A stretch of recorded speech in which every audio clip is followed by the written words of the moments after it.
అధికారంలో వచ్చే అవకాశాలు ఉన్నాయి? నాకైతే జనసేన అనుకుంటున్నా మేబీ. ఈసారి పవన్ కళ్యాణ్ గట్టిగా ప్రభావం చూసే అవకాశం ఉంటుంది. ఎందువల్ల బ్రో? ఎందువల్ల అంటే జగన్ పాలన వాళ్ళలో అంటే నాకేమైతే ఏం అనిపించట్లేదు. మొత్తం అయ్యింది, ఫ్రీ బీస్ పథకాలు ఇచ్చిండు. సో దానివల్ల జనాలు ఎఫెక్ట్ అయ్యాలని నేను అనుకుంటున్నా. కానీ ఈసారి 175కి 175 కొడతామంటున్నారు కదా వైసీపీ వాళ్ళు. ఏమో చెప్పలేం భయ్య. జగన్కు మరి సంక్షేమ పథకాల వల్ల ఓట్లు వేసినా వేయచ్చు వాళ్ళు. అంటే మీకు ఎలా అనిపించిందండి ఈ 4.5 ఏళ్ళ జగన్ పరిపాలన మీకు ఎలా అనిపించింది? తెలియట్లేదు. సోషల్ మీడియాలో అయితే చాలా నెగిటివ్గా ఉంది.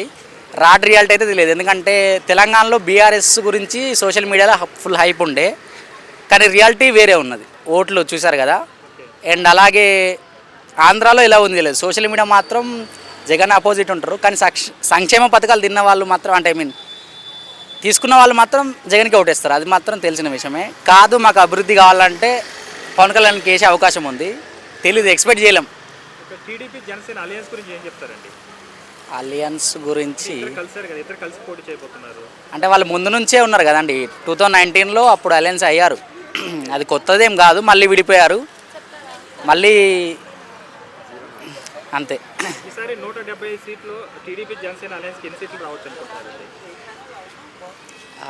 గెలవచ్చండి. మరి 170 అంటే కష్టమే. కానీ 170 సీట్లు వీళ్ళకి 100 సీట్లు రావచ్చా? అంటే ప్రభుత్వం ఏర్పరిచే సీట్లు రావచ్చు అంటారు. మేబీ 170 అంటే సగం ఎంత ఎంత అవసరం లేదా? 175కి సగం ఎంత? చెప్పండి. 80 సీట్లు అనుకుంటా. సగం వచ్చేస్తాయి. ఓకే. 1 వర్డ్లో 2024లో ఎవరిని సీఎంగా చూడాలనుకుంటారు ఏపీలో? పవన్ కళ్యాణ్.